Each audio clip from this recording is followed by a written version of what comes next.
시청자 여러분 안녕하십니까? 복지TV 뉴스입니다. 금융위기 이후 처음으로 복지 예산 증가율이 두 자릿수를 기록할 전망입니다. 정부가 보건복지, 고용, 분야 지출액을 지난해보다 10% 이상 늘리는 방안을 검토하고 있습니다. 정유린 기자입니다. 정부와 여당이 내년 복지 예산을 10%가량 증액하는 방안을 추진하고 있습니다. 새누리당과 기획재정부에 따르면 정부는 내년 예산안의 윤곽을 이번 주 중 마련해 이달 중순쯤 발표하기로 했습니다. 기초노령연금과 4대 연금 등 의무 지출이 늘어나는 데다 가스, 전력 바우처 등 새로운 지원도 시행되면서 내년 복지 예산은 120조 원에 근접하는 수준으로 불어날 것으로 보입니다. 정부와 여당이 내년 전체 예산 기금 지출 증가액을 5%대로 논의하는 점을 감안하면 복지 예산 증가율을 이보다 2배 더 가파르게 가져가는 셈입니다. 복지 예산 증가율이 두 자릿수를 기록한 건 금융위기 직후인 2009년 이후 처음입니다. 하지만 늘어난 복지 예산의 대부분은 기초생활보장과 보육, 양육수당 확대 등이 아닌 연금 등 비복지성 예산. 이 때문에 실제 체감 변화는 크지 않을 것으로 보입니다. 기초노령연금 지출은 올해 5조 2천억 원에서 내년 7조 7천억 원으로, 국민사학, 공무원, 군인연금 지출액은 올해 36조 4천억 원에서 내년 40조 3천억 원으로 늘어날 것으로 관측됩니다. 정부는 또 저소득층 지원 차원에서 내년에 처음으로 가스, 전력 바우처 제도도 도입하기로 했습니다. 하지만 지자체의 열악한 재정 상황으로 복지 디폴트, 즉 지급 불능 사태까지 이르면서 재원을 어떻게 마련할 것이냐는 우려의 목소리 또한 커지고 있습니다. 복지TV 뉴스 정유림입니다. 정부가 경제장관회의를 열고 담배값 인상 방안을 포함한 종합금연대책을 발표했습니다. 아직 국회 논의가 남아있기 때문에 최종적으로 어느 정도의 인상안이 확정될지는 미지수입니다. 박고은 아나운서입니다. 현재 우리나라의 성인 남성 흡연율은 약 38%, 경제협력개발기구 OECD 국가 중 최고 수준입니다. 정부는 경제관계장관회의에서 내년 1월부터 담배값을 평균 2,000원 인상하는 종합금연대책을 발표했습니다. 이날 문영표 보건복지부 장관은 우리나라 담배 한 값의 평균 가격인 2,500원은 OECD국의 3분의 1 수준에 불과한데 담배값이 상대적으로 싼 것은 금연정책에 부정적 영향을 미친다고 보고했습니다. 또 2004년 담배값이 500원 오른 이후 흡연율은 15%가 떨어졌지만 2008년 이후에는 변함이 없다며 담배로 인한 피해에서 국민 건강을 지키기 위해 약 10년간 변동이 없던 담배 가격 인상으로 2020년까지 흡연율을 29% 낮추겠다고 밝혔습니다. 이어 담배값 표지에 폐암 경고 사진을 의무적으로 부착하고 편의점 등 소매점에 담배 광고를 전면적으로 금지한다고 발표했으며 이번 담배값 인상으로 늘어난 건강증진지원금은 금연 지원 사업에 활용한다는 계획입니다. 하지만 야당과 일부 시민단체 등은 정부의 담배값 인상은 서민의 경제부담 증가로 이어질 것이라고 지적하고 있습니다. 또 세수 증대 효과가 있는 만큼 결국 증세를 위한 수단이라는 비판의 목소리를 내고 있습니다. 한편 이번 담배값 인상 등 금연 종합 대책은 이후 국회의 관련법 개정을 위한 심의와 의결을 거쳐야 하는 만큼 여야의 상당한 논란이 예상됩니다. 복지TV 뉴스 박고은입니다. 장애인 콜택시 도입 비율이 광역시도별로 차이가 큰 가운데 의무 도입 비율도 제대로 지켜지지 않는 것으로 나타났습니다. 국회 새누리당 인호근 의원이 국토교통부로부터 제출받은 장애인 콜택시 시도별 보급 현황을 보면 서울은 95.4%, 인천은 95.7%였지만 강원도의 경우 15.5%로 최하위를 기록했습니다.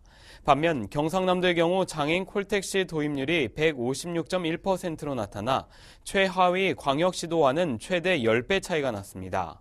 이와 관련해 이 의원은 재정 자립도가 낮은 지자체의 보급률이 매우 저조하다는 점에서 지역별 편차를 줄일 수 있는 방안을 강구해야 한다고 말했습니다. 한편 현재 광역지자체는 교통약자의 이동편의 증진법과 장애인 복지법에 따라 1, 2급 장애인 200명당 한 대꼴로 장애인 콜택시를 도입해 운행해야 합니다. 인천시는 인천 아시아경기대회와 인천 장애인 아시아경기대회 선수와 관람객을 위해 스마트폰 통번역 서비스와 각종 문화예술 정보를 서비스한다고 밝혔습니다. 스마트폰 통번역 서비스는 안드로이드나 아이폰 계열 스마트폰에서 한국어, 영어, 일어, 중국어를 대상으로 이뤄집니다.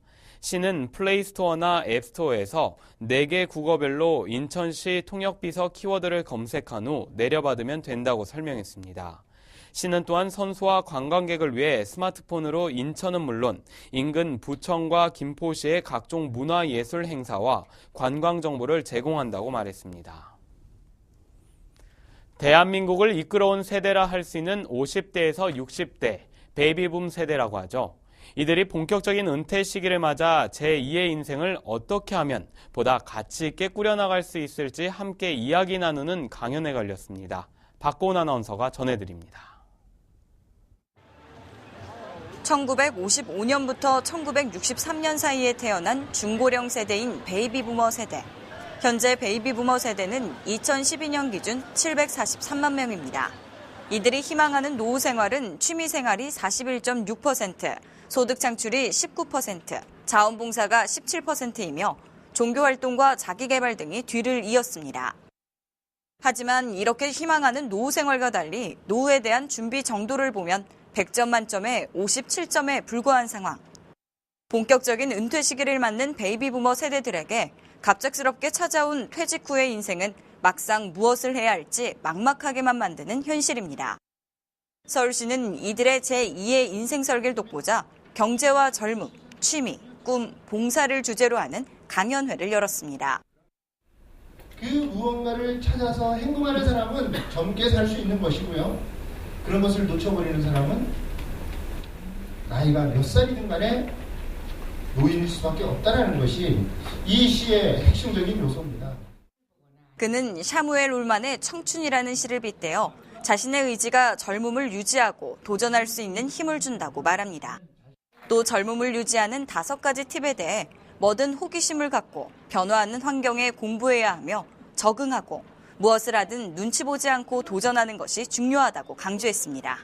대한민국의 산업화 시대를 겪고 IMF라는 경제난의 직격탄을 맞은 데다 자녀의 미래까지 걱정해야 하는 베이비부머 세대. 이들을 위한 토크 콘서트는 다음 달 10월 2일과 24일, 11월 6일에 또 다른 주제로 이어집니다. 복지TV 뉴스 박고은입니다. 열공의 실버 세대가 새내기들 부럽지 않게 신선한 바람을 일으키고 있습니다. 100세 시대를 맞아 죽을 때까지 책을 놓지 않겠다는 학구파 어르신들이 있는 곳이 강원도 홍천에 있다고 합니다. 고선영 기자입니다. 어린 시절 어려운 가정 형편 때문에 학교를 그만두어야 했던 어르신들이 뒤늦게 연필을 잡았습니다. 배움에는 나이가 없다는 말을 몸소 실천하는 20여 명의 어르신들이 공부에 대한 갈증을 한껏 씻어내고 있습니다. 과거 만학도들의 향양렬이 지역 야학에서 한글을 깨치는 정도였다면 최근에는 무척 달라졌습니다. 이곳 홍천 청소년 수련관에는 사회적, 경제적 여건으로 인해 학업을 마치지 못한 어르신들이 검정고시반과 한글교실반에서 일주일에 3회 출석해 학구열을 높이고 있습니다. 고된 일과 후에도 배움에 대한 열정과 노력의 끈을 놓지 않고 잠시라도 선생님들의 말에 게을리하지 않습니다.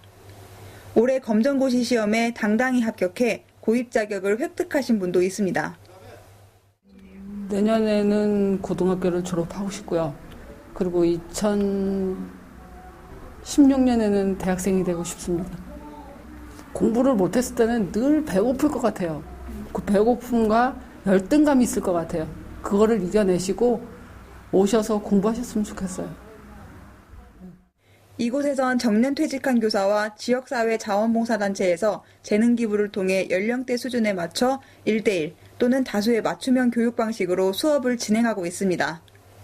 이 나이에 무슨 공부를 해라는 부정적인 생각을 잊고 배움에는 나이도 없고 끝도 없다는 것을 몸소 실천하고 있습니다. 사단법인 국민문화복지장애인협회가 한가위 추석을 맞아 문화행사를 개최했습니다. 협회는 지난 6일 서울 여의도공원에서 추석맞이 문화복지 한마당 행사를 열고 다채로운 행사를 개최했습니다. 특히 협회는 행사 당일 장애인과 소외계층 등 행사 참석자들에게 무료 건강검진을 실시했습니다.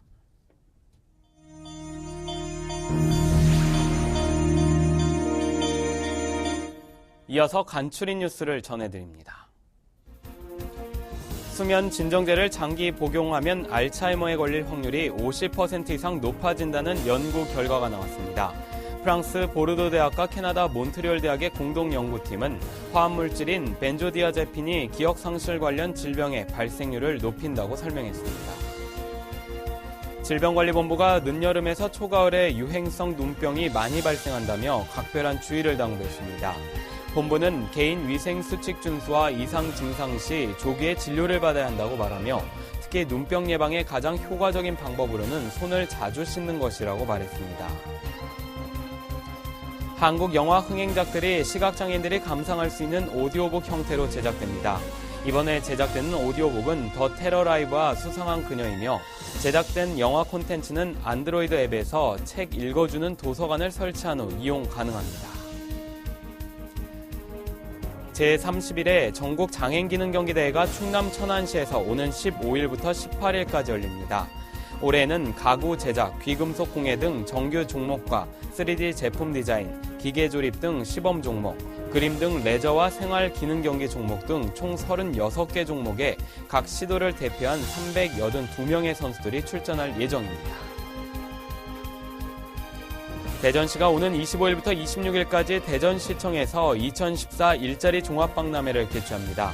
시는 대전 지역과 충남, 수도권 지역 기업 등 100여 개 업체가 참가한다고 말했습니다. 또한 시는 박람회에서 취업 컨설팅관, 채용 면접관, 기업 홍보관 등을 배치하고 종합 취업 상담실 부스를 별도 운영한다고 밝혔습니다. 신한은행이 장애인 30명을 포함해 경력 단절 여성을 위한 시간 선택제 일자리 100명을 채용합니다. 신한은행은 이번 채용부터는 스펙 기입을 없애고 고객과 공감할 수 있는 다양한 인문학적 소양을 보유한 인재를 선발하는 데 중점을 두겠다고 밝혔습니다.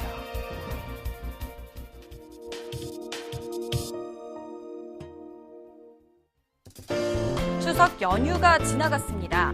반가운 가족과의 만남에 맛있는 음식 만들고 대접하느라 주부님들 손목과 허리는 물론 이쪽 저쪽 아프지 않은 곳이 없을 것 같은데요. 이번 시간 건강해지는 팁에서는 이럴 때 효과적인 스트레칭 방법을 알려드립니다. 발을 수평으로 뻗고 주먹진 손을 최대한 돌려줍니다. 당기듯, 그리고 천천히 원을 그리는 겁니다. 뻐근해진 손목 인대를 풀어주는 스트레칭입니다. 손저림증을 예방하는 효과도 있습니다. 팔을 쭉 뻗고 손바닥을 세워 위로 향하게 한 다음 다른 한 손으로 지탱시켜줍니다.